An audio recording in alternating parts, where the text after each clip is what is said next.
बिस्मिल्लाहिर्रहमानिर्रहीम। Dear students, आज exercise 4.2 start करेंगे। मैं इसका क्वेश्चन 7 करूंगा और इसके क्वेश्चन नंबर 1 2 3 5 6 और 7 तकरीबन सिमिलर क्वेश्चन है। आप इस क्वेश्चन को अच्छी तरह समझ लें तो आपको वो क्वेश्चन भी समझ आएंगे और आपसे खुद ट्राई करना। खुद ट्राई करने से बंदा सीखता है और कॉन्फिडेंस आता है। इससे पहले हमने एक्सरसाइज 4.1 में ये सीखा था कि लीनियर फैक्टर अगर डिनोमिनेटर में हो, अगर बटे में नीचे लीनियर फैक्टर हो यानी एक्स पर पावर ना हो, तो उन्हें कैसे सिंप्लीफाई करते हैं। और यह भी सीखा था कि वो लीनियर फैक्टर अगर लीनियर नहीं है, स्क्वायर फॉर्म में है, तो लीनियर बन सकते हैं, बनाएंगे। अब इस एक्सरसाइज में हमारे पास होल स्क्वायर फॉर्म में रकम आ गई। अगर मैं ये स्क्वायर ओपन करता हूँ तो क्वाड्रेटिक इक्वेशन बन जाएगी। लेकिन इस स्क्वायर से पहले आप इस ब्रैकेट के अंदर की रकम को देखें तो एक्स पर पावर नहीं है। ऐसी सूरत में हम रकमों को कैसे सिंप्लीफाई करेंगे ये सीखेंगे। पार्शियल फ्रैक्शन में सबसे पहले हम ये जजमेंट किया करते हैं कि हमारे पास रकम जो है ये प्रॉपर फ्रैक्शन है या इम्प्रॉपर है। अगर तो प्रॉपर है तो हम सिंप्लीफिकेशन स्टार्ट कर देंगे, लेकिन अगर इम्प्रॉपर है आप इसे सिंप्लीफाई करेंगे गलती करेंगे। ये रकम हमारे पास इम्प्रॉपर फ्रैक्शन है। प्रॉपर और इम्प्रॉपर का मतलब है क्या? प्रॉपर फ्रैक्शन ऐसी जिसमें डिनोमिनेटर में पावर ज्यादा हो और न्यूमरेटर यानी ऊपर की रकम में पावर कम है, वेरिएबल की पावर कम है। लेकिन अगर इसके अलावा हो, मतलब नीचे पावर बराबर या छोटी पावर है, तो इसका मतलब ये डिवाइड हो सकते हैं। सबसे पहले हम डिवाइड करेंगे, उसका प्रॉपर हिस्सा अलग करेंगे, इम्प्रॉपर हिस्सा अलग करेंगे, प्रॉपर हिस्से की पार्शियल फ्रैक्शन बनेंगे, इम्प्रॉपर हिस्सा अलग कर लेंगे। ये हमारा कुछ ऐसा ही क्वेश्चन है जिसमें डिनोमिनेटर में वैल्यू, पावर, डिग्री ऊपर की पावर के बराबर है। तो पहले मैंने इनको डिवाइड किया। डिवाइड करने के लिए आपको इसे ओपन करना है। मैंने ये फार्मूला ओपन कर दिया और नीचे हमारे पास ये वैल्यू आ गई। अब इस वैल्यू को जरा गौर करें, ये डिवाइड हो सकते हैं, दोनों की डिग्री सेम है। मैंने न्यूमरेटर की वैल्यू यानी ऊपर वाली वैल्यू को हाउस के अंदर लिखा, डिनोमिनेटर की वैल्यू को बाहर, और इन्हें सिंप्लीफाई किया। सबसे पहले पहली वैल्यू को इक्वलाइज करते हैं। यहाँ पर 3x स्क्वायर है, यहाँ सिर्फ x स्क्वायर है। सिर्फ 3 से मल्टीप्लाई करने से ये 3x स्क्वायर बन सकता है। तो पॉजिटिव 3 से मैंने मल्टीप्लाई किया, फिर मैं इस पॉजिटिव 3 से पूरी इस इक्वेशन को, इस रकम को मल्टीप्लाई करूंगा और यहाँ लिख दूंगा। मैंने ऐसा ही किया और फिर इनके साइन चेंज किए। आपकी फर्स्ट वैल्यू कट हो जाएगी और हमारा टारगेट भी यही होता है कि हम इसे ही सिंप्लीफाई करें। ये कट हो गई। बाकी 15 में से 12 माइनस किया, मैंने पॉजिटिव साइन को सर्कल कर दिया कि ये अब यूजलेस है, हमने इसे काउंट नहीं करना, नीचे वाले साइन काउंट करेंगे। 15 minus 12 3x and plus 16 minus 12 4। अब इसे इस फॉर्म में हम लिख लेंगे। ये हमारा इम्प्रॉपर हिस्सा है, अलग हो गया, प्लस बाकी वैल्यू मैंने एक साइड पे लिख दी। लेकिन अगर आप गौर करें तो पहले मैंने इसे एक्चुअल वैल्यू के साथ ही लिखा और उसके बाद ये वैल्यू, चूंकि ओपन की फॉर्म थी इसकी, दोबारा से मैंने इसे क्लोज करके लिख दिया और इसी वैल्यू को अब हम लेट करेंगे। ये हमारा इम्प्रॉपर हिस्सा है। मैंने इसे इक्वेशन ए का नाम दिया।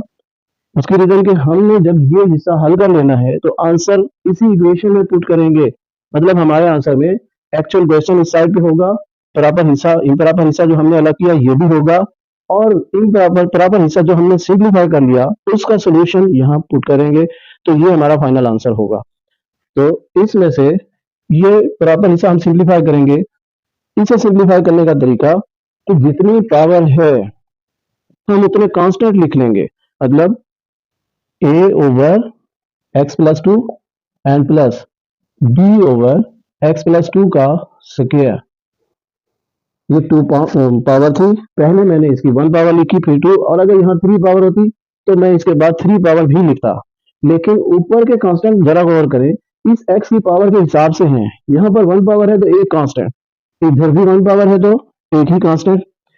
अब चूंकि हमने इनमें भी वैल्यूज पुट करनी है, मैं इसे इक्वेशन बी का नाम दे देता हूं। अब नेक्स्ट इसके एलसीएम से मल्टीप्लाई करेंगे और इनकी फ्रैक्शंस खत्म करेंगे। एलसीएम मैंने आपको समझाया था कि ये रकम हुआ करती है, और अगर आप गौर करें कॉमन मल्टीप्लाई अनकॉमन, सब में से कॉमन वैल्यू कौन सी होगी?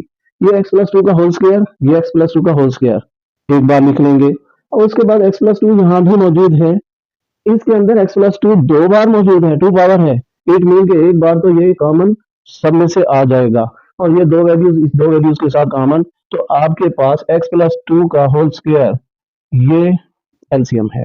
इस एलसीएम से हम मल्टीप्लाई करेंगे मल्टीप्लाई 3x+4 ओवर x+2 का होल स्क्वायर इक्वल x+2 का whole square multiply a over x+2 and plus x+2 का whole square multiply b over x+2 का होल स्क्वायर। अब सिंप्लीफिकेशन, हमारे पास ये वैल्यू टोटल कैंसिल हो जाएगी 3x+4 इक्वल, अब इसे गौर करें, ये रखना सेम मगर यहाँ पावर ज्यादा तो कम पावर वाली ऊपर माइनस हो जाएगी, मतलब इसकी पावर ऊपर जाकर माइनस करेंगे। इसे मैं कट तो कर देता हूँ, यहाँ पर -1 लिखूंगा, इसे कट नहीं करूंगा। आपके पास यहाँ x+2 बचेगा और a प्लस ये पूरी वैल्यू कैंसल प्लस b और मैंने इसे इक्वेशन 1 का नाम दे दिया।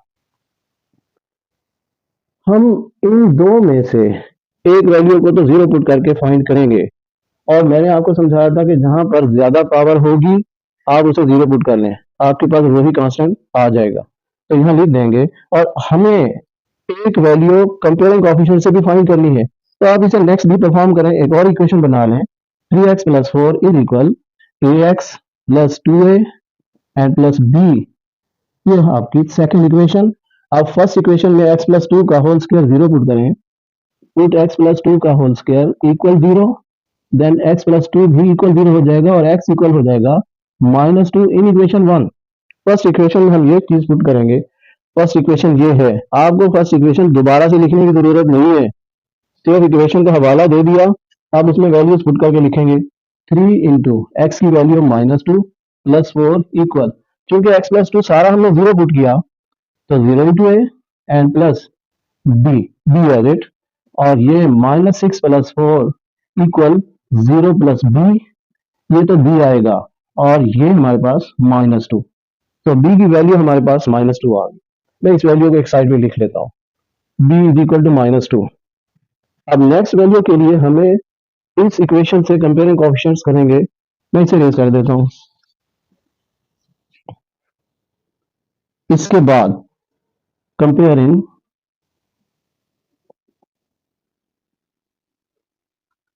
Coefficients of x in equation 2, याद रखें वेरिएबल की जो मैक्सिमम पावर होगी हम उसी के कोएफिशिएंट्स को पहले कंपेयर कर लेंगे। तो आपके पास यहाँ x ही है मैक्सिमम, तो मैंने x लिख दिया। अब इस साइड पर x का कोएफिशिएंट 3 है और इस साइड पर आपके पास ओनली a है, so a is equal to 3, x वाली रकम सिर्फ एक है ax, तो a इज इक्वल टू 3 आपके पास आ गया, ये सेकंड वैल्यू आ गई, a इज इक्वल 3। अब इसका आंसर बनाएंगे, ये सारी वैल्यूज रेज, next put values of a and b in equation b, इस इक्वेशन में a और b की वैल्यूज पुट करेंगे, 3x+4 ओवर x+2 का whole square is equal, a की वैल्यू 3 थी तो 3 ओवर x+2 एंड b की वैल्यू माइनस में है, ये माइनस साइन हम यहाँ लिख देंगे और 2 ओवर x+2 का होल स्क्वायर। ये अभी भी आंसर नहीं है, ये हमने इस इक्वेशन में वैल्यू पुट की, ये समझो इस पार्ट का आंसर आया। अब इक्वेशन ए आप लिखेंगे, therefore a can be written as, मैंने आपको समझाया था कि जब एक्चुअल आंसर लिखेंगे तो आपके पास असल क्वेश्चन होगा और वो हिस्सा जो आपने इम्प्रॉपर हिस्सा अलग किया था वो भी लिखेंगे और जो पार्ट जो प्रॉपर हिस्सा हमने सॉल्व किया उसका आंसर भी मिलाकर लिखेंगे।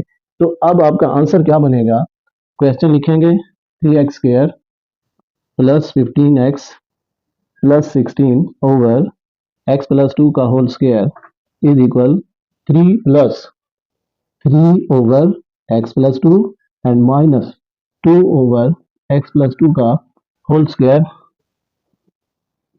ये आपका आंसर होगा।